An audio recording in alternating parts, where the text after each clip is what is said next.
Hey folks, this is another video in a series that aspires to teach Google Apps Script's DriveApp to beginners. In previous lessons, we learned how to access all of the files in our Google Drive, how to access all the files in a folder, how to access all the files in a subfolder, how to move a single file, and how to move multiple files. We're going to resume by navigating to the Files module, where we will be creating a new script file. Its title will be f_move_files_conditionally.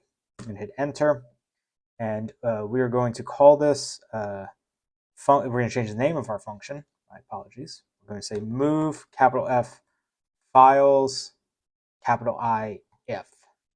We're going to save our function and begin on line 2. I'm going to hit enter once, 2 slashes for a comment, and we are going to define the destination folder. I'm going to hit enter and tab. So in this lesson, we are going to learn how to access the files from a folder. We are going to extract those files, and then we are going to establish parameters that will determine if they can be moved to a new folder. So if you watched the lesson before this, then we are going to do 95% of those things and 5% new things. So if you don't want to go through those motions again, you can copy and paste from the e_move_files lesson. But if you are coming to this video for the first time, I am going to go through all those steps again. So we're going to begin by defining a destination folder. So this is the place that we're going to be sending a set of files. So we're going to declare a variable called folder, capital D, EST, which is short for destination. And we're going to set that equal to DriveApp.getFolderById. We're going to have an open parentheses, which takes a single argument that needs to be structured as a string. So we are going to go to Google Drive, and I'm going to go back to my project folder, which has a group of files, or a group of folders, my apologies. So we're going to go to subfolder 3, which you can see is empty. You can pick any folder that you want to. You can create a new folder. It doesn't matter. We just need a folder that we can move some files to. We're going to highlight the URL and then copy the folder ID, which is the alphanumerical character at the end of the URL. We're going to go back to our app script, and we're going to paste that ID into the getFolderById function. Hit the right arrow on our keyboard twice. We're going to add a semicolon there. We're going to hit space, and then we're going to add 2 slashes for a comment, and we're going to say where we want the files to go. This way it's nice and clear and explicit. We're going to hit enter twice, left arrow on our keyboard twice, 2 slashes for a comment, and now we are going to access the folder with the files we want to move. I'm going to hit enter and tab. We're going to declare a variable called folder. And we're going to set that equal to DriveApp.getFolderById. We're going to have an open parentheses, single quote, same thing as we just did. And now we're going to identify the place that we want to extract files from. So I'm going to leave my subfolder, and I'm going to go into this folder to delete. It's just a name. I'm not going to be doing it. By it, I mean delete these or this folder. We're going to highlight the folder ID from this folder, and we are going to go back to DriveApp and paste it into that getFolderById function. We're going to hit the right arrow on our keyboard twice, semicolon, space, 2 slashes for a comment, and then we're going to say where we get the files from. We're going to hit enter twice, left arrow on our keyboard twice, 2 slashes for a comment, and now we are going to collect the files from the folder variable. I'm going to hit enter and tab, and we're going to declare a variable of files. And that's going to be set equal to folder.get capital F files, and we'll have an open parentheses. We're not going to pass any arguments in there, so we're just going to hit the right arrow on our keyboard, and we will be adding a semicolon. We're going to hit enter twice. We're going to add 2 slashes for a comment, and now we're going to log out the files variable. We're going to hit enter and tab, and we'll do logger.log open parentheses, files. We're going to hit the right arrow on our keyboard, and we are going to use a semicolon. We're going to run our function now, and you should see file iterator. So anytime that you use get files or get folders, you're going to get an iterator, which means that the way that you access the individual elements of that iterator is by looping through the iterator. So what we're going to be doing is using a while loop in order to loop through our files variable. Additionally, we are going to extract data about the files, such as its name, its identification number, as well as its file type, so that we can construct an array of data. So we're going to have comma-separated values that associate those data points to one another. We are then going to push that array to another array, which will result in an array of arrays, which is known as a two-dimensional array. And the reason that we want to build out a two-dimensional array is because we want to loop through each element or each array within our two-dimensional array in order to identify if the thing that we are looping through meets a certain condition. In this case, we are going to be evaluating the file type of our files. And if it is a certain file type or if it is not a certain file type, it will either be included or excluded as part of the batch moving process, where we are going to be extracting all the files from one folder, which is our variable on line 7, and whether or not they meet the parameters to be moved to our destination folder. So that's a little precursor for what we're going to do. I'm going to try to provide you narration throughout the process so that you can remain oriented with where we are. So we're going to move, or we're going to resume by going to line 13, hitting enter twice, and hitting the left arrow on our keyboard 4 times. We're going to add 2 slashes for a comment, where we will create an empty array.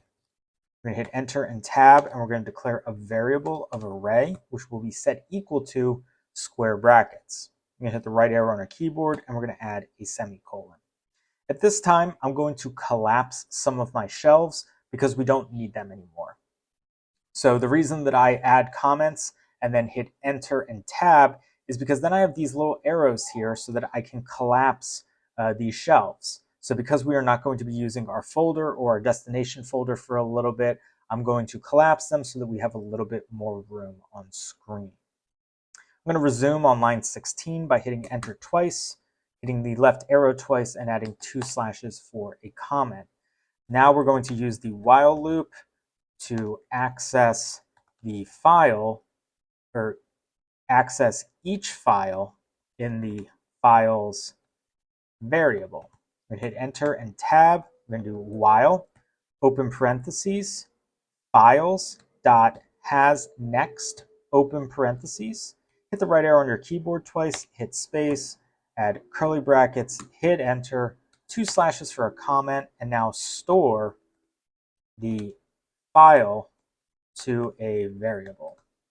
Hit enter and tab, and we are going to declare a variable of file, which will be set to files.next, open parentheses. Hit the right arrow on your keyboard and add a semicolon. So now we have the ability to access each file. So we're going to hit enter once, 2 slashes for a comment, and now we're going to log out file. We're going to hit enter and tab, and we're going to do logger.log, open parentheses, file. We're going to hit the right arrow, and we're going to add a semicolon.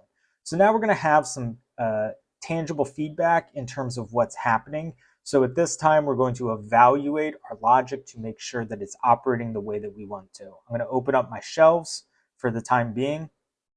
We don't need, actually, you know what? I don't need that folder destination. So what we're going to be doing is line 7 is going to access the folder with the files that we want to move. Line 10 is going to result in a file iterator variable, which is going to have all of the files from the folder. So when we log out files, we should see file iterator.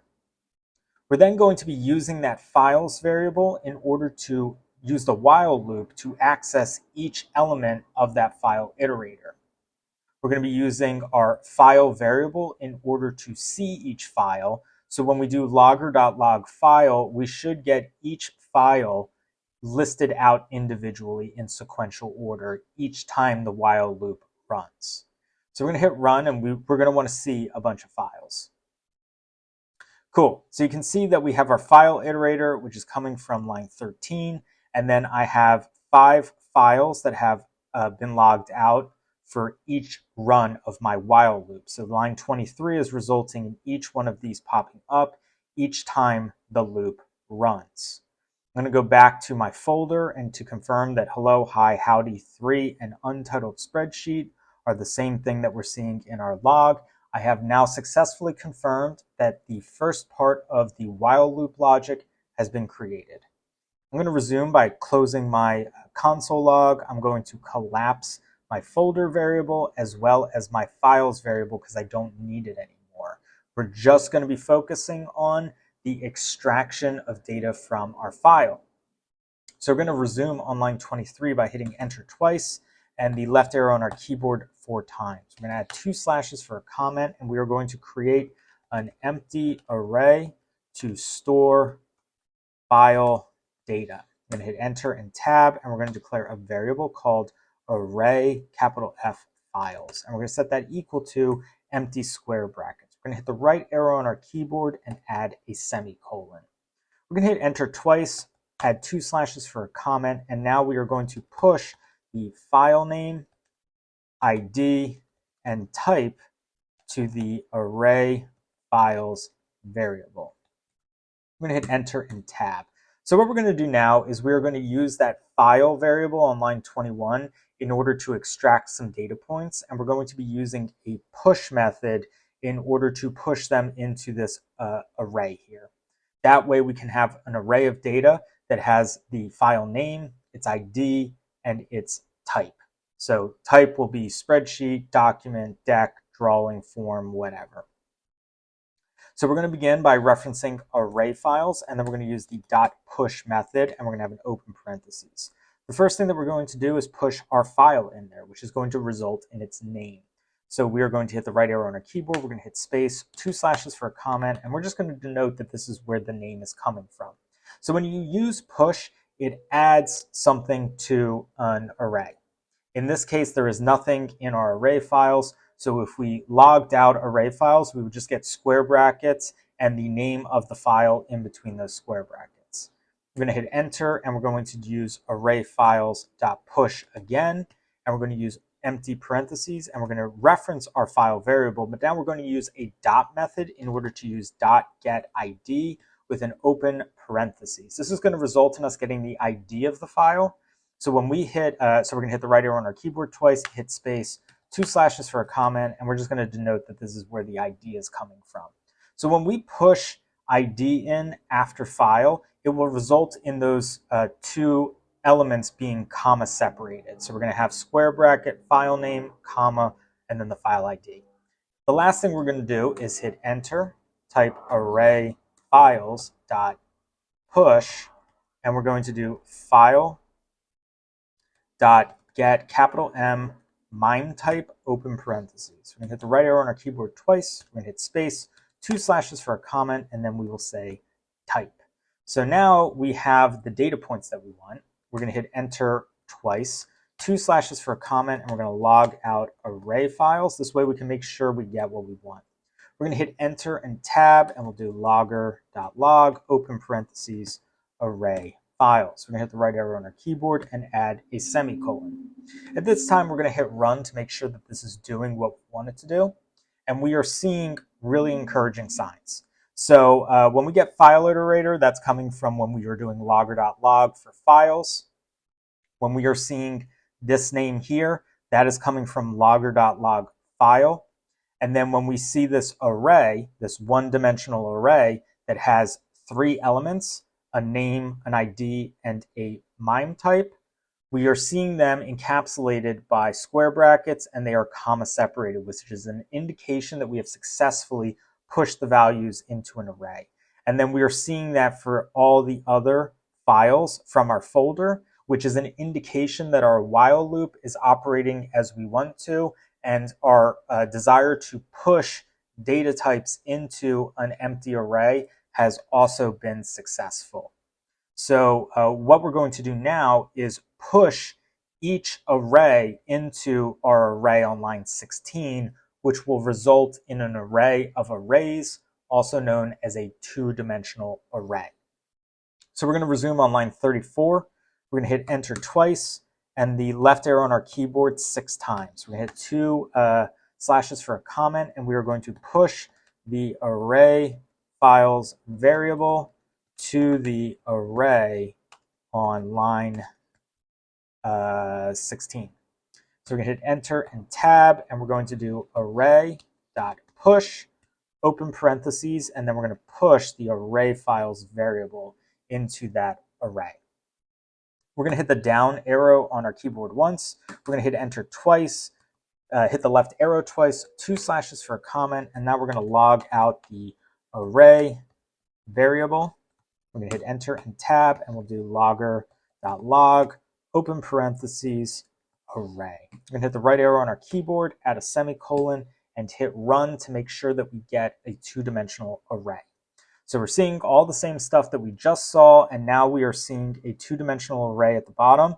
We know it's a two-dimensional array because we have 2 square brackets at the beginning and 2 square brackets at the end. And then in between those square brackets, we are seeing arrays that are comma separated. So we have array 1 here, or rather it's our first array, which arrays are 0 indexed. So that means that the thing highlighted on screen, the array highlighted on screen, is array 0 because it is the first array.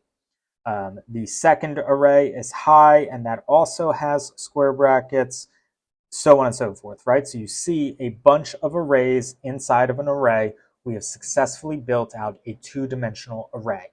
This allows us to do a couple things. Number one, we could just send this to like Google Sheets if we wanted to run an analysis. So structuring things in a two-dimensional array allows us to push it into another environment, which when you're working in Google Drive is typically going to be a sheet or a document or an email or something like that.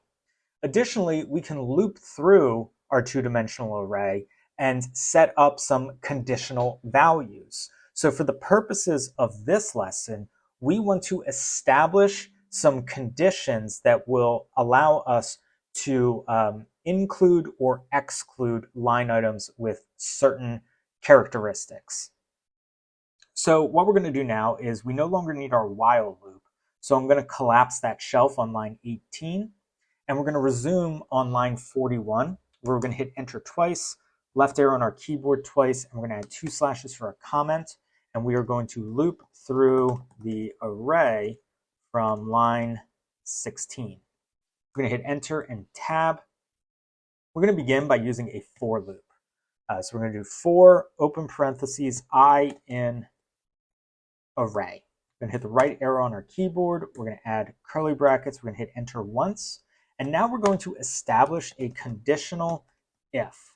So this is where you can get creative if you want to. I'm going to use a conditional if to establish if the file type is a spreadsheet, then I want to move it to our folder destination. So because we've gotten to the folder destination portion of this, the place that we're going to be sending files, I'm going to open up my shelf here where we have our folder dest variable. So that's on line 4. So this is where we want the files to go, folder dest. So we're going to resume on line 45 by hitting enter and tab, and we're going to say if open parentheses array square bracket I. So on line 44, we're establishing for I in array. So I is a variable that is going to increase in value each time the for loop runs. We have not defined the value of I, so it defaults to 0. So for loops and arrays both begin with a 0 index. So that means the first value is 0. It increments by +1, which then means that the next value is 1, and then it increments by a +1, so then it's a 2. So it's going 0, 1, 2, all the way through all of the arrays within our two-dimensional array. So when we say if array I, the first time the for loop runs, it's array 0, which means we are accessing the first array. So I'm going to open up the execution log just so that you can see that. So the first array is hello. So when we say if array 0, and then we're going to reference our third element here. So because our array is 0 indexed, first element is 0, the ID is 1, and the type is 2. We are going to say if array square bracket I square bracket 2, and then we're going to go to the right of our last square bracket there. Use the dot method, and we're going to say includes open parentheses single quote spreadsheet. So we're saying if the file type is a spreadsheet, then something is going to happen. So the reason that we're using includes instead of equals or does not equal is because the structure of the way that the MIME type comes up is just like not very human friendly, right? I don't think you want to write out application/vnd.google-apps. and then whatever it is, right? You can just say if it includes document, it's going to be a document. If it includes spreadsheet, it's going to be a spreadsheet. So this is just an efficient way of dealing with the data that we have here. If your data is a little bit cleaner, then you can just say if whatever double equal signs, which means if it equals, then it does something. Or if exclamation point equal sign, which is does not equal, you can use that same type of syntax here. Long story short, if you want to learn more about ifs, I have a fundamentals video on my channel, but that's why I'm using includes here. So if you don't understand that or you want to learn more about it, check out that video. So we're going to go to line 46, we're going to hit space, and we're going to add curly brackets. We're going to hit enter, and now we're going to establish what we want. You know what? I'm going to change that quote. We're going to just say move the file using the ID. So basically, if this condition is met, then it's going to move the files using the ID. Sorry that I kind of didn't say that very smoothly. So we're going to resume on line 48 by saying DriveApp.getFile by ID, and we're going to use open parentheses, and we're going to reference array square bracket I. And then if we look at the console log, you can see that here's one of our arrays, right? So when we're running our for loop, this is really the best representation of what's happening, is we're seeing hello, ID, and type. So when we do array square bracket I, let me see, right here, right? When we do array square bracket I2, we are referencing element 3. So we want to use the ID of the file in order to move it. So that means we're going to do square bracket 1. We're going to go to the right 1, go to the right 2. We're going to be next to get file by ID with the closing parentheses, and we're going to do dot move capital T2 open parentheses, and we're going to move it to our folder destination. We're going to hit the right arrow on our keyboard. We're going to add a semicolon. We're going to hit save, and we're going to hit run. You can see that we're logging through our loop, and we have completed without errors. So when we go back to our destination folder, you can now see that there are no longer any spreadsheets in there. We're going to go back to our folder, and I believe we moved it to subfolder 3. And you can see that subfolder 3 only has spreadsheets now. I hope you found this video helpful. If you'd like to continue following along with this series, please check out the playlist linked in the description.